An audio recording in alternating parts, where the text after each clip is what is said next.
আমরা 5 আগস্টের পরে এইটা খুব দেখতেছি যে বিএনপির সমালোচনা করতেছেন জামায়াতের আমির, বিএনপিকে ইঙ্গিত করে এরকম কথাও বলা হয়েছে তাদের তো নির্বাচনও লাগে না। আওয়ামী লীগ ইতিমধ্যে যা দখল করেছিল, আওয়ামী লীগ ফুটপাত থেকে শুরু করে সব বিএনপি দখল করে নিয়েছে, যা আওয়ামী লীগ 15 বছর সাজিয়েছিল তা দখল করে নিয়েছে, 80 ভাগ দখল করে নিয়েছে, ইত্যাদি ইত্যাদি। এই ব্যাপারটাকে আসলে পলিটিক্যালি আপনি কিভাবে দেখছেন? যে মানে আসলে মানে আমি পলিটিক্যালি ভাই ভিন্নভাবে দেখি। আমি আপনার ব্যক্তিগত আমি খুব পজিটিভ মানুষ, আর আমি আপনার ঠিক ওই নিন্দুকের পর্যায়ে পড়ি না ব্যক্তিগত ভাবে। মেবি আমার পলিটিশিয়ান দুর্বলতা হতে পারে। আমি প্রত্যেকটা জিনিসই আপনার সামনে ফরওয়ার্ড লুকিং দেখতে চাই এবং একটা পজিটিভ ভাবে দেখতে চাই। তো সেই কারণেই আপনার জামাত ইসলাম কি বললো না বললো, কবে কি বলেছে না বলেছে, এইগুলো খুব বেশি দেখি না। আপনার সত্য কথা বলছি। আমি মনে করি জামাত ইসলাম আমাদের সঙ্গে ইতিপূর্বে ফ্যাসিস্ট বিরোধী আন্দোলন করেছে ছিল, তারা যদি আমরা যুগপৎ আন্দোলন করেছি, তারা যদি আমাদের সঙ্গে আবারও থাকে এবং করে, তখন আমরা সেগুলো চিন্তা করে দেখবো যে তাদের সঙ্গে আমরা কাজ করতে পারবো কি পারবো না। জামাত ইসলামের সঙ্গে এই যে একটা বিরোধ সৃষ্টি করার চেষ্টা, বা অন্যান্য দলগুলোর সঙ্গে বিরোধ সৃষ্টি করার চেষ্টা, গণতান্ত্রিক দলগুলোর সঙ্গে বিরোধ সৃষ্টি করার চেষ্টা, এটাকে আমি মনে করি এটা বোধহয় গণতন্ত্রের জন্য খুব শুভঙ্কর, শুভ নয়। আমরা এটি দেখেছিলাম যে এই শেখ হাসিনা সরকারের সময়ও আপনি সব সময় সব রাজনৈতিক দলের সাথে সংলাপ, আলোচনা, কথাবার্তা প্রাধান্য দিয়েছেন। যারাই আপনার কাছে এসেছেন বা যারাই আপনাদের সাথে কথা বলতে চেয়েছেন তাদের সাথে কি ধরেন আমরা এক ধরনের নাগরিক ঐক্য দেখেছিলাম, মানে নাগরিক ঐক্যকে আমরা দেখেছিলাম। আমরা দেখেছিলাম যে ডক্টর কামাল হোসেনের দলের সাথেও আপনাদের একটা ওই ঐক্যগুলির বা ওই রাজনৈতিক দলগুলির সাথে বিএনপির কথাবার্তা বা প্ল্যাটফর্মটা এখন কেমন? মানে আমি আর নাম খুবই ভালো। জি, আমাদের প্রত্যেকটি দলের সঙ্গে প্রত্যেকেরই আপনার অত্যন্ত চমৎকার একটা আপনার যোগাযোগ আছে। যেহেতু আপনার এখন সময়টা ভিন্ন হয়ে যাচ্ছে, আমরা নিজেদের কাজ করার চেষ্টা করছি। আন্দোলন যেহেতু নেই, যুগপৎ আন্দোলনের বিষয়টা নেই, but we are in touch always. আজকে তো মোস্তফা মসির সঙ্গে আমার কথা হয়েছে, আপনার গতকাল গণতন্ত্র মঞ্চের প্রায় সকলের সঙ্গে বসে আমরা কথা বলেছি, আমরা অফিসে বসে কথা বলেছি। We are in touch. আমরা বিষয়গুলো দেখছি, পর্যবেক্ষণ করছি। আমরা সরকারকে যতটুকু পাওয়া যায় আমাদের পরামর্শ দেওয়ার চেষ্টা করছি। আমরা গণতন্ত্রটা চাই, আমরা নির্বাচনটা চাই দেশের স্বার্থে, জনগণের স্বার্থে। কালের কণ্ঠকে আপনি একটি সাক্ষাৎকার দিয়েছিলেন, সেখানে জাতীয় সরকার নিয়ে একটি প্রশ্ন আসছিল। সেখানে আপনি বলছিলেন যে এরই মধ্যে আন্দোলন অংশগ্রহণকারী একটি দল নিয়ে একটি জাতীয় সরকার গঠন করার কথা বলেছি। এই জাতীয় সরকারটা কি নির্বাচন পরবর্তী সময় হবে? এটা কিসের ভিত্তিতে আপনার জাতীয় সরকার? আমরা বলেছিলাম যখন আমরা আপনার যুগপৎ আন্দোলনে যাই, সমস্ত রাজনৈতিক দলগুলোর সাথে আমরা আলোচনা শুরু করি। এটা ছিল আমাদের প্রায় 2-3 বছরের একটা প্রক্রিয়া। 2-3 বছরের এই প্রক্রিয়ার পরে আমরা ওই যুগপৎ আন্দোলনে একমত হই এবং এটা এগিয়ে যাই। এখানে আমরা যেটা চিন্তা করেছিলাম যে আমরা আন্দোলন করব, আন্দোলন করার পরে নির্বাচন হবে।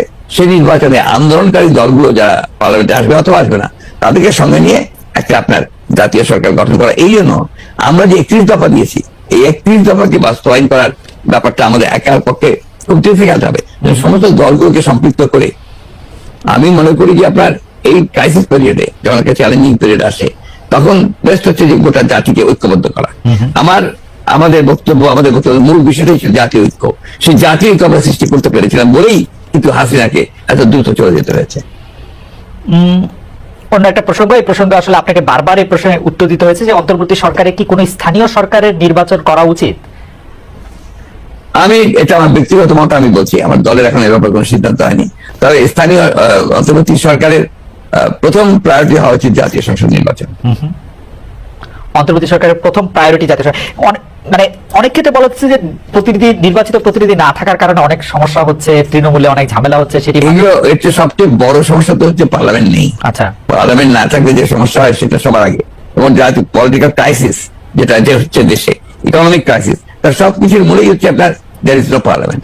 পার্লামেন্টটা তো একটা শুধু পার্লামেন্ট না, এটা তো দেশের অর্থনীতি, রাজনীতি, সমাজনীতি, স্বাস্থ্য, শিক্ষা সবগুলোকেই তারা একটা পলিসির মধ্যে আনে, নিয়ন্ত্রণের মধ্যে আনে। সেই বিষয়টা আমরা সবার আগে দরকার। নানাভাবে আমি আবার আপনাকে কোট করি, আপনি বলছিলেন যে বিএনপি বিরোধী মনোভাব প্রসঙ্গে যে এটি একটি জাতীয় আন্তর্জাতিক ষড়যন্ত্র। আপনাকে কোট করছি, আপনি বলছেন যে আমরা 1/11-এর গন্ধ পাচ্ছি, বিরাজনীতিকরণের গন্ধ পাচ্ছি, আমাদের সতর্ক থাকতে হবে, রাজনীতি বাদ দিয়ে বাংলাদেশে কিছু সম্ভব না।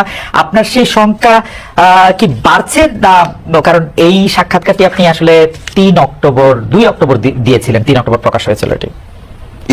আমি এটা বলেছি এবং তার খুব কনসিয়াসলি বলেছি, এবং এখনো যদি আমি মনে করি যে সেই ধরনের কোনো আশঙ্কা আমি মনে করছি, তাহলে আবার বলবো। কারণ বাংলাদেশের অতীত অভিজ্ঞতা যেটা রয়েছে, যে আপনার এই ধরনের সময়গুলোতে এক্সট্রা আপনার যে ডিপলিটাইজেশনে যারা বিশ্বাস করে তার সামনের দিকে এগিয়ে আসে, and they create problems for the peaceful transition to democracy. এই কারণেই আমরা সবসময় এটা সজাগ থাকি, সতর্ক করি এবং এই বিষয়গুলো জনগণের সামনে তুলে ধরি। উপদেষ্টা পরিষদে কারা থাকবেন, কারা অন্তর্ভুক্ত হবেন, সেই ক্ষেত্রে আমরা এটি শুনতে পেয়েছি যে এই সরকার সবসময় আপনাদের মতামত চাইছে। তো না না না না, লেট মি ভেরিফাই। প্রথম যে কমিটি যখন গঠন হয় তখন আমাদের কিছু প্রস্তাব ছিল, পরামর্শ ছিল, তার সবগুলো হয়েছে তাও না, কিন্তু পরবর্তীকালে আর কোন উপদেষ্টার আপনার ইনক্লুশন বা এক্সক্লুশন এটার সঙ্গে আমাদের কোনো সম্পর্ক নাই, এবং আমাদেরকে কোনো জিজ্ঞাসা কেউ করেনি, করার প্রয়োজন হয়নি। অর্থনৈতিক ক্ষেত্রে এই মুহূর্তে অনেকেই বলছেন যে এই সরকারের অনেক সিদ্ধান্তের ক্ষেত্রে অর্থনীতিটাকে চালিয়ে নিয়ে যাওয়ার জন্য, জাতীয় অর্থনীতি ঠিক রাখার জন্য অনেক সিদ্ধান্তের ক্ষেত্রে অনেক দোদুল্যমনতা দেখা যাচ্ছে। আবার কেউ কেউ বলছেন যে এটি ভালো করছে। আপনার মূল্যায়ন একটু শুনতে চাই, যে বাংলাদেশ ব্যাংকের জায়গায় অনেকে বলছেন গভর্নর ভালো করছেন অর্থ, আবার অনেকে বলছেন যে না, এটা আসলে কোথাও যাচ্ছে না। না, ভালো ভালো হচ্ছে, আমরা মনে করি। আমার কথা নয়, আমরা আপনার বিভিন্ন ভাবে যে শুনতে পাই, তাতে বাংলাদেশ ব্যাংক এবং ফিনান্স মিনিস্ট্রি এরা আপাতত এখন পর্যন্ত এই একটা ধ্বংসস্তূপ হাসিনা তো শেষ করে দিয়েছে ভাই। এই বিষয়গুলো আমরা কেউ বারবার বলি না কেন? Why did you say these things again and again?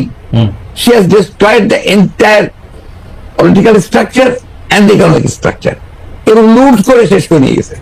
চিন্তা করতে পারেন যে একটা দেশ থেকে যদি 2,00,000 কোটি ডলার লোপাট করে নিয়ে যাওয়া হয়, তার কি থাকে? সেটাই তারা করেছে এখানে। তো সেখান থেকে টেনে তুলতে, এই ধ্বংস থেকে টেনে তুলতে এই 3 মাস কি enough time? No way. We must give them time, we must give them support, এবং পরামর্শ দিতে হবে, তাতে করে আমি তো মনে হচ্ছে যে কিছুটা ইমপ্রুভ অবশ্যই করেছে।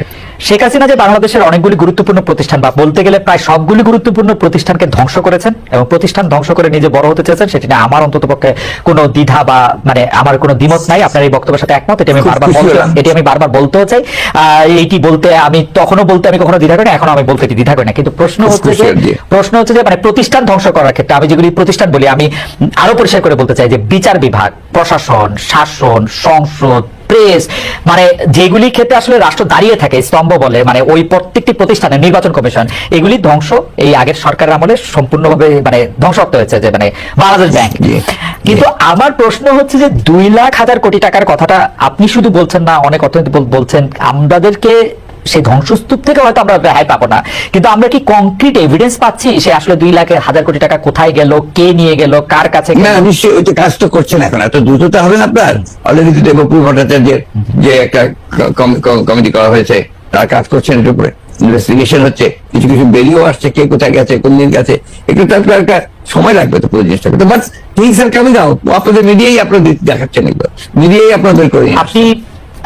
আপনি কি বাংলাদেশের মিডিয়া বা আমরা যেগুলি দেখাচ্ছি সেই সব কথাগুলি আপনি আসলে ফ্যাক্ট হিসেবেই সবসময় নিতে পারছেন কিনা? কারণ অনেকে বলছেন যে শেখ হাসিনা চাপ ছিল, এখন নাকি চাপ আছে। কোন চাপ নেই, এগুলো ভুল কথা। যারা এগুলো বলে তারা আপনার নিজের দায় এড়ানোর জন্য বলে। আমি যতটুকু লক্ষ্য করি, আমি যখন আপনার সাংবাদিক ভাইদের সাথে কথা বলি, আমি তো দেখি যে তাদের উপরে কোনো চাপ নেই, কোনো চাপ। চাপটা প্রবলেমটা হচ্ছে অন্য জায়গায়। প্রবলেম হচ্ছে যে এখানে যে স্ট্রাকচার, মিডিয়াম যে স্ট্রাকচার গড়ে উঠেছে, এটা আপনার কর্পোরেট হাউস বেসড, এবং এখানে বেশিরভাগ কর্পোরেট হাউসের যারা ছিলেন তারা আপনার আগের সরকারের সঙ্গে তাদের অত্যন্ত ঘনিষ্ঠ সম্পর্ক ছিল ব্যবসাগত কারণে। ফলে ওই জায়গাটা তো এখন শেষ হয়ে যায়, ওখানে কিছু কিছু সমস্যা আছে। এবং এই ফ্যাসিস্টের সঙ্গে যারা কাজ করেছেন, যারা তাদেরকে দোষর হিসাবে কাজ করেছেন, দেয়ার ইজ স্টিল দেয়ার। আপনি ওই জায়গাটা তো পরিষ্কার হয়নি পুরোপুরি, ইট টেক টাইম। ব্যাপারটা কোনো দলের না, কিন্তু ব্যাপারটা হচ্ছে ফ্যাসিজম, এটা আমাদের মাথায় রাখতে হবে।